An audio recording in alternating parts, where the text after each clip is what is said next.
প্রত্যেকদিন সকাল হলেই আমার কিন্তু একটাই চিন্তা মাথায় ঘোরে যে আজকে ব্রেকফাস্টে সকালে আমি কী বানাবো। রোজ রোজ নতুন নতুন জিনিস কত বানানো যায়, কিন্তু প্রত্যেকদিন আবার একই রকমের খাবার খেতে তো ভালোও লাগে না, বলো। তাই আজকে ভেবেছিলাম যে আজকে সকালবেলা স্যালাড দিয়েই চালিয়ে দেবো। সেই জন্যই ছোলা, বাদাম আর এখানে বাদাম, সেই সাথে কিছু আলমন্ড বাদামও আমি ভিজিয়েছিলাম, রাতে ভেজাতে ভুলে গেছিলাম, সেই জন্য সকালে উঠেই ভিজিয়ে দিয়েছি। এবার সেগুলোকে প্রেশার কুকারে এখন আমি সেদ্ধ দেবো। সেই সাথে এই ভুট্টাটাও অনলাইনে আনিয়েছিল। এর আগে যখন ভুট্টাটা এনেছিল তখন দেখি দুদিন ফ্রিজে রেখেই দেখুন কেমন একটা ভেতরটা দুই একটা দানা কালো কালো হয়ে গেছিলো। এটা আবার ও পরে আনিয়েছে, এটাও ছিল ফ্রিজে 4-5 দিন ছিল। তো ছোলা বাদামের সাথে সাথে আমি কিন্তু এটাও অর্ধেকটা সেদ্ধ করে নেব। আর এগুলো কিন্তু খুবই হেলদি খাবার। সারা সপ্তাহটা জুড়ে কোনোদিনও ওটস, কোনোদিনও ম্যাগি, কোনোদিনও ডিম পাউরুটি, কোনোদিনও এমনি রোলের মতন করে ভেজে দিয়েছি। তো আজকে বলেছি তুমি আজকে এই স্যালাডটা খেয়ে নাও। খুব একটা পছন্দ না হলেও না করেনি, বলল যে ঠিক আছে দিও, খেয়ে নেব। তো ও আর আমি এটাই খাবো।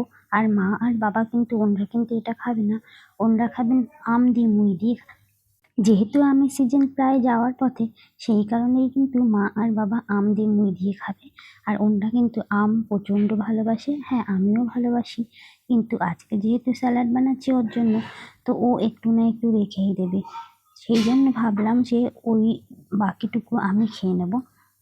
আর এদিকে দেখো স্যালাডের জন্য আমি কিন্তু এখানে পেঁয়াজ কুচিয়ে নিয়েছি, টমেটো কুচি, লঙ্কা কুচি আর ধনেপাতা কুচিয়ে নিচ্ছি। শসাও কিন্তু দিই আমি এর ভেতরে, কিন্তু দেখি ফ্রিজে আজকে শসাটা নেই। আর সেই সাথে একটু লেবু নিয়ে নিয়েছি। আর এদিকে আমার বাদাম আর ভুট্টাটাও কিন্তু সেদ্ধ হয়ে গেছে। খেতে কিন্তু খারাপ লাগে না এই স্যালাডটা, বেশ ভালোই লাগে খেতে। আর ওকে কিন্তু আমি এটার সাথে 2টো ডিম সেদ্ধ করেও দিয়ে দিই। শুধু এইগুলো দেবো সেই সাথে। আর এর সাথে মাঝে মাঝে আমি পনির থাকলে পনিরটাকে হালকা একটু ভেজেও দিয়ে দিই। আজকে যেহেতু পনির ছিল না, সেহেতু এই দিয়েই চালিয়ে নিলাম।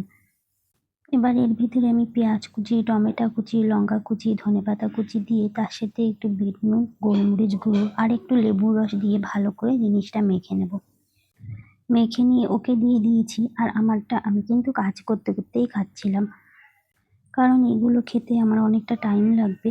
সেই জন্য ভাবলাম যে এগুলো খেতেও থাকি আর সেই সাথে আমি কাজটাও করতে থাকি। তো মুখে 1 চামচ করে দিচ্ছিলাম আর রান্নাঘরের টুকিটাকি কাজগুলোও সারছিলাম। আর আজকে কিন্তু একটু মনটা খারাপ ছিল একটা বিষয় নিয়ে, খুব একটা ভালোও লাগছিল না ভিডিওটা বানাতে। সেই কারণে আজকে কিন্তু ভিডিওটা বেশি একটা লম্বা করিনি, টুকটাক দিয়ে চালিয়েছি। আর এখানে দেখো আমি এই চুলের স্প্রেটা বানিয়েছি রোজমেরির পাতা আর মেথি দানা দিয়ে। খুব পরিমাণে চুল উঠছে, সেই কারণে একটু ভাবলাম আজকে মাথায় যেহেতু শ্যাম্পু করব, তো শ্যাম্পু করার আগে একটু লাগিয়ে নিলাম। আর এর ভিতরে যেহেতু আমি শুকনো আমলকি দিয়েছিলাম, তো লাগাতে গেলে হাতগুলো কালো হয়ে যায়, তাই একটু গ্লাভসটাও পরে নিলাম। মাঝে মাঝে নিজেই কেমন একটা বোকা বোকা কাজ করে ফেলি। এই শ্যাম্পু পেস্টটা কিনেছিলাম, দেখি একটুও ভালো না, সেই কারণে এটা কিন্তু আমি এখন জামা কাপড় ধোয়ার কাজেই ব্যবহার করে ফেলি। আজকের মতো এই পর্যন্তই, দেখা হবে অন্য ভিডিওতে।